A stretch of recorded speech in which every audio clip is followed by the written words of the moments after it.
तो hello guys, मैं हूं काजल और मैं आज आपको पढ़ाने जा रही हूं क्लास 8 के साइंस का chapter 1 the crop production and management. तो गाइस, फर्स्ट पार्ट और सेकंड पार्ट मैंने बना दिया है और उन दो पार्ट्स में हमने पढ़ लिया है rabi crops, kharif crops, agriculture practices का, preparation of soil, sowing, preparation of soil, फिर sowing and manure and fertiliser का हाफ। तो गाइज अब हम स्टार्ट करेंगे यहाँ से। तो आप देख सकते हो मैं एडिंग मैन्योर एंड फर्टिलाइजर का हम लोग ने यहाँ तक पढ़ लिया था और उसके बाद फिर हमें आज इधर से स्टार्ट करना है। तो हम स्टार्ट करते हैं एक्सरसाइज 1.2 से। Take moong and gram seeds and germinate them. अब मूंग और ग्राम के सीड्स को, मूंग और ग्राम किसी के भी सीड्स को लो और उसको जर्मिनेट करो। Select 3 equal sized seedlings out of this. अब आप मानो आपने ग्राम का सीड लिया है तो 3 इक्वल साइज के प्लांट मतलब सीड्स को लेना। Now take 3 empty glasses of similar vessels और सेम टाइप के 3 एम्प्टी ग्लास लेना, A, B and C. To glass A, add little amount of soil mixed with a little cow dung manure.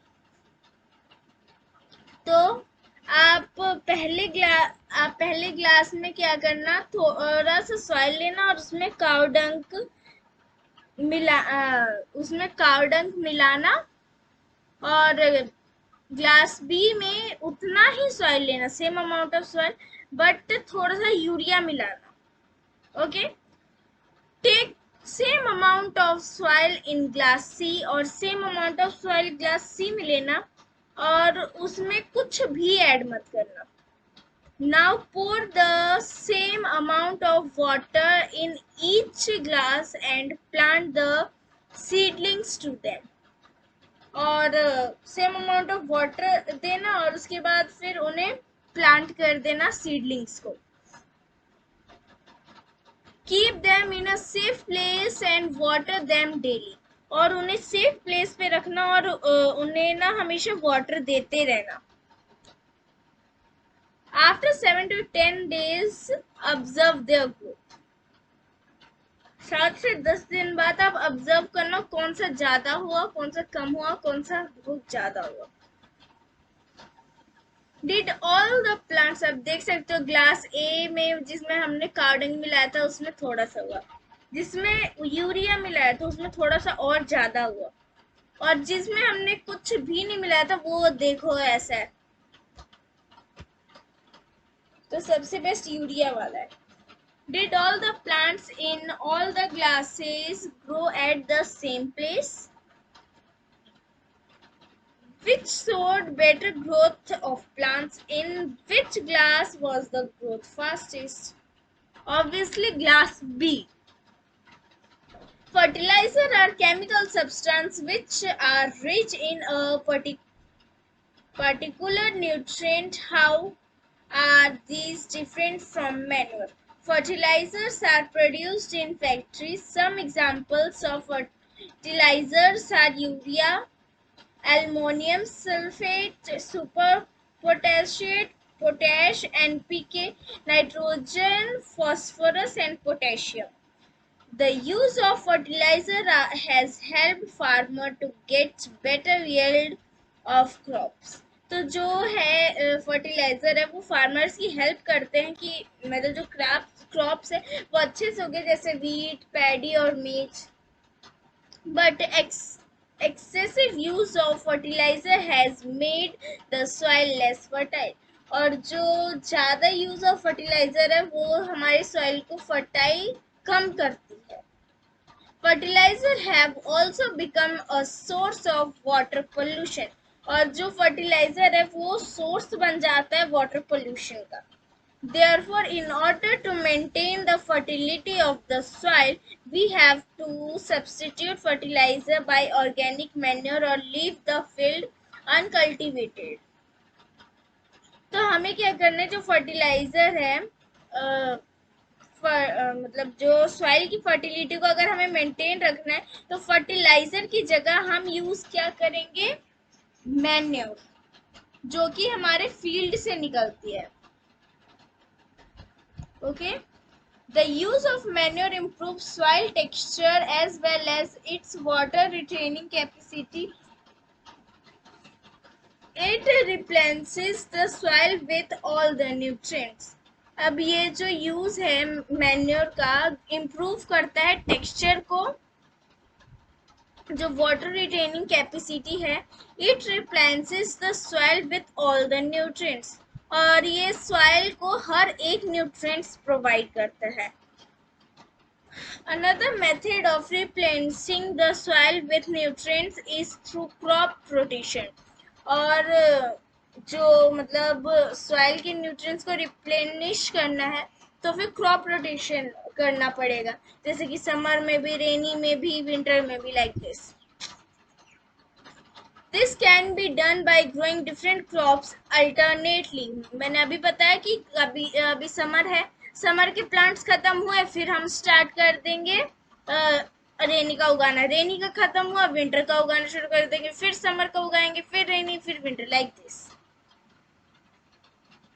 Either farmers in northern India used to grow leguminous as folder as one season and wheat in the next season. अब जो north India के मतलब Bihar, UP तरफ के जो है, पंजाब, हरियाणा, इस side के जो फार्मर्स है वो क्या करते हैं, समर में भी उगाते हैं, फिर रेनी में भी उगाते हैं, और फिर विंटर में भी उगाते हैं, अभी सेम फील्ड पे। तो गाइज आप ना कमेंट में कहाँ से हो, साउथ इंडिया से हो या फिर नॉर्थ इंडिया से, और स्टेट बता देना कि कहाँ कहाँ से हो। और मैं हूँ बिहार से, मतलब नॉर्थ इंडिया से। Okay, wheat in the next season. This helped in replenishment of the soil with nitrogen. तो ये हेल्प करता है रिप्लेनिशमेंट ऑफ नाइट्रोजन सॉइल में। Farmers are being encouraged to adopt this practice, और फार्मर्स जो हैं जो इनकरेज होते हैं इन प्रैक्टिसेस को अडॉप्ट करने के लिए। In the previous classes, you have learned the rhizobium bacteria. These are present in the neutrals of the root and leguminous plants. They fix atmospheric nitrogen. तो आपने लास्ट क्लास में rhizobium bacteria के बारे में पढ़ा होगा। राइजोबियम बैक्टीरिया वो bacteria होते हैं जो कि सॉइल में प्रेजेंट होते हैं, ओके, और एटमॉस्फेयर से नाइट्रोजन लेके वो लिक्विड फॉर्म में छोड़ देते हैं सॉइल के अंदर, ताकि जो प्लांट है वो आसानी से ले सके। तो गाइस ये मैंने चैनल अभी शुरू किया है कुछ दिन पहले, तो प्लीज़ आप मुझे सपोर्ट कीजिए। मैं फर्स्ट टाइम ये वीडियो बनाने जा रही हूँ, आप मुझे सपोर्ट कर सकते हैं मेरी वीडियो को लाइक और सब्सक्राइब करके। तो गाइस प्लीज,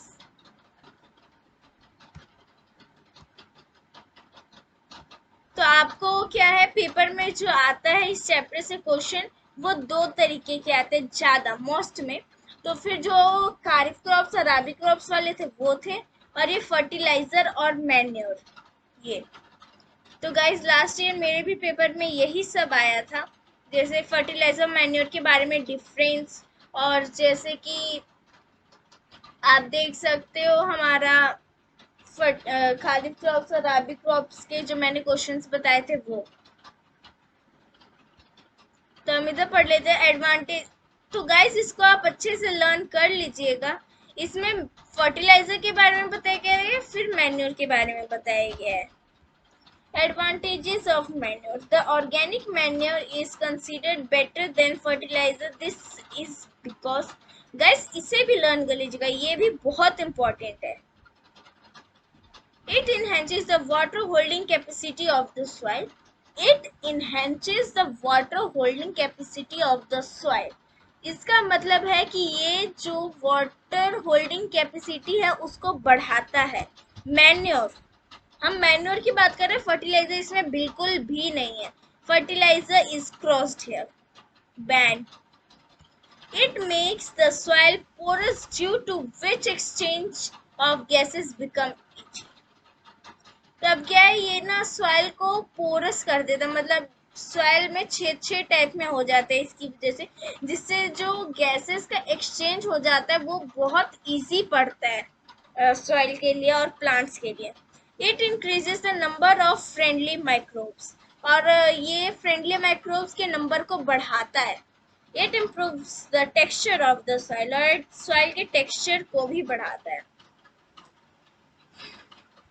फिर है हमारा fourth topic, irrigation. Irrigation means the watering of the plants and one of the most favorite topic of me. Okay? तो guys, irrigation में बहुत मतलब अच्छा लगता है इरिगेशन वाला टॉपिक पढ़ने में. तो स्टार्ट करते हैं. All living beings need water to live. हर एक लिविंग बींग्स को क्या है, वाटर की जरूरत है. और बाय द वे प्लांट्स भी एक लिविंग बींग ही है ना. Water is important for proper growth and development of flowers. जो वाटर है वो बहुत इम्पॉर्टेंट होता है प्रॉपर ग्रोथ के लिए और डेवलपमेंट ऑफ फ्लावर्स के लिए. Fruits and seeds of plants, जो फ्रूट और सीड है प्लांट के, water is observe by the plant roots. और जो वाटर है वो प्लांट का रूट ऑब्जर्व करता है, और कोई पार्ट नहीं करता. Water is absorbed by the plant roots along with water, minerals and fertilizer are also absorbed by plants. तो ये जो ग्राउंड के नीचे जो कि प्लांट को मिलता है वो सब रूट ऑब्जर्व करते हैं, जैसे mineral, fertilizer, manure, water etcetera are also observed. Plants contain nearly 90% water, और 90% वाटर होता है प्लांट के अंदर. Water is essential because germination of seed does not take place under dry condition. तो water बहुत important होता है जो सीड को जर्मिनेट करने के लिए जब ड्राई कंडीशन होती है तब बहुत ज़्यादा. Nutrients dissolved in water get transported to each part of the plant. अब जो वाटर है वो ट्रांसपोर्ट होता है हर एक पार्ट में, प्लांट के हर एक पार्ट में. Water also protects the crop from both Frost and hot air currents. जो वाटर है वो प्रोटेक्ट करता है क्रॉप को फ्रॉस्ट और हॉट एयर करंट से. To maintain the moisture of soil for healthy crop growth, तो जो मेंटेन करने में मॉइस्चर को मतलब सॉइल के मॉइस्चर को, ताकि जो क्रॉप है वो हेल्दी ग्रो करे. Okay. Fields have to be watered regularly, और जो फील्ड्स हैं उन्हें भी प्रॉपर वाटर करना चाहिए, आपको वाटर देना चाहिए. The supply of water to crops at different intervals is called irrigation. जो सप्लाई होती है वाटर की डिफरेंट इंटरवल्स के बाद उसे इरिगेशन कहते हैं. The time and frequency of irrigation varies from crop to crop. जो टाइम और फ्रीक्वेंसी होता है इरिगेशन का वो डिपेंड होता है क्रॉप पे, सॉइल पे और सीजन पे. In summer, the frequency of watering is higher. Summer के टाइम पे बहुत ज्यादा वाटर की जरूरत होती है. Why is it so? क्योंकि वो इतनी गर्मी होती है ना. यही तो आपके भी मन में आया होगा. Why is it so? ये सुनने के बाद आपके मन में सीधा आया होगा क्योंकि इतनी गर्मी होती है ना. Could it be due to increased rate of evaporation of water from the soil and the leaves? बुझू जी कह रहे सुनो. I am very careful this year about watering the plants. Last summer my plants dried up and died. Oh, बहुत बुरा हुआ. यही काम आपको भी करना है। अगर आपको कोई प्लांट दिख जाता है और वो ड्राई हो रहा है तो उसको थोड़ा सा वाटर दे दो। ये जैसे बहुत लोग होते हैं जो कि पर्सन की हेल्प करते हैं कि देखो ये मुश्किल में है तो चलो इसकी हेल्प कर देते हैं। आप लोग भी करते हो ना। हाँ, तो ऐसे ही आपको अब प्लांट्स की भी हेल्प करनी शुरू कर देनी है। अगर कोई प्लांट्स आपको दिखे कि वो ड्राई हो रहा है तो उसको वाटर दे दो। आपके एक मग वाटर में, एक मग वाटर से प्लांट की जिंदगी बच सकती है। और उसे एक मग वाटर को बचा के आप लोग करोगे क्या? वैसे भी वो वेस्ट हो ही जाता है। Source of irrigation. The source of irrigation are wells, tubewells, ponds, lakes, rivers, dams and canals. इतनी सारी जगहों पे हम लोग अपने वाटर को स्टोर करते हैं। हमारे पाउंड, लेक्स, रिवर्स, ये 3 जगह पे वाटर हमेशा रहते हैं। वेल्स, ट्यूबवेल्स में भी, ये कुआं, वेल्स, ट्यूबवेल्स इन्हें कुआं कहते हैं। और डैम्स एंड कैनाल्स जिसमें वाटर स्टोर होता है। तो गाइस ये मोट है। ये पुराने जमाने, मतलब जो एशियन टाइम के लोग थे, वाटर ऐसे देते थे, ये चेन पंप से, लाइक दिस, एंड दिस राहत से। ये क्या, बैल घूमता और इधर फोर्स की वजह से वाटर आता है।